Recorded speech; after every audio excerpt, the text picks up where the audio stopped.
దేవుడైన యెహోవా చేసిన సమస్త భూజంతువులలో సర్పము యుక్తిగలదై ఉండెను.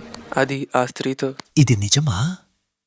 ఈ తోట చెట్లలో దేని ఫలములనైనను మీరు తినకూడదని దేవుడు చెప్పెనా? అని అడిగెను. అందుకు స్త్రీ, ఈ తోట చెట్ల ఫలములను మేము తినవచ్చును. అయితే తోట మధ్య ఉన్న చెట్టు ఫలములను గూర్చి దేవుడు మీరు చావకుండునట్లు వాటిని తినకూడదనియూ వాటిని ముట్టకూడదనియూ చెప్పెను అని సర్పముతో అనెను. అందుకు సర్పము, మీరు చావనే చావరు.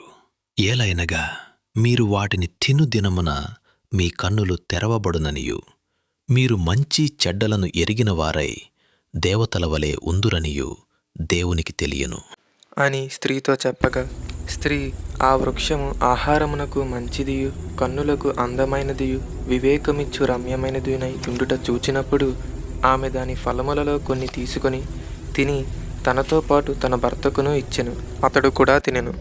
అప్పుడు వారిద్దరి కన్నులు తెరవబడెను. వారు తాము దిగంబరులమని తెలుసుకుని అంజూరపు ఆకులు కుట్టి తమకు కచ్చడములను చేసుకొనిరి. చల్లపూటను ఆదామును అతని భార్యయు తోటలో సంచరించుచున్న దేవుడైన యెహోవా స్వరము విని దేవుడైన యెహోవా ఎదుటికి రాకుండా తోట చెట్ల మధ్యను దాగుకొనగా దేవుడైన యెహోవా ఆదామును పిలిచి, నీవు ఎక్కడున్నావనెను.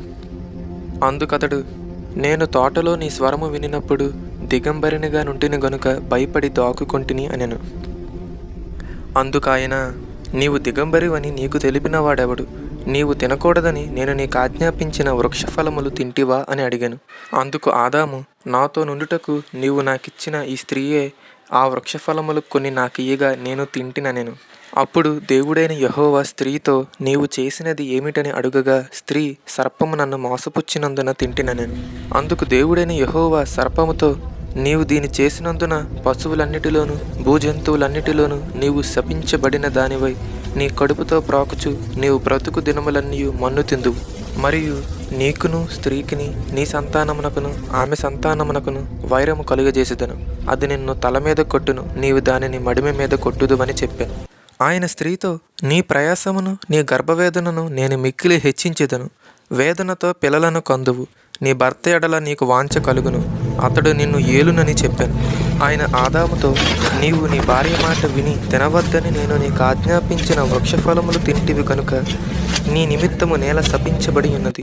ప్రయాసముతోనే నీవు బ్రతుకు దినములన్నీ దాని పంట తిందువు. అది మొండ్ల తుప్పలను గచ్చ పొదలను నీకు మొలిపించును. పొలములోని పంట తిందువు. నీవు నేలకు తిరిగి చేరు వరకు నీ ముఖపు చెమట కార్చి ఆహారము తిందువు. ఏలయనగా నేల నుండి నీవు తీయబడితివి, నీవు మన్నే గనుక తిరిగి మన్నైపోదువని చెప్పాను. ఆదాము తన భార్యకు హవ్వ అని పేరు పెట్టెను. ఏలయనగా ఆమె జీవము గల ప్రతి వానికిని తల్లి.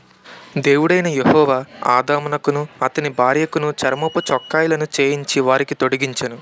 అప్పుడు దేవుడైన యెహోవా, ఇదిగో మంచి చెడ్డలను ఎరుగునట్లు ఆదాము మనలో ఒకని వంటి వాడాయను. కాబట్టి అతడు ఒకవేళ తన చెయ్యి చాచి జీవవృక్ష ఫలమును కూడా తీసుకొని తిని నిరంతరము జీవించునేమో అని. దేవుడైన యెహోవా అతడు ఏ నేల నుండి తీయబడినో దాన్ని సేద్యపరచుటకు ఏదేను తోట నుండి అతని పంపివేశను. అప్పుడు ఆయన ఆదామును వెళ్ళగొట్టి ఏదేను తోటకు తూర్పు దిక్కున కెరూబులను జీవవృక్షమునకు పోవు మార్గమున కాచుటకు ఇటు అటు తిరుగుచున్న ఖడ్గజ్వాలను నిలవబెట్టెను.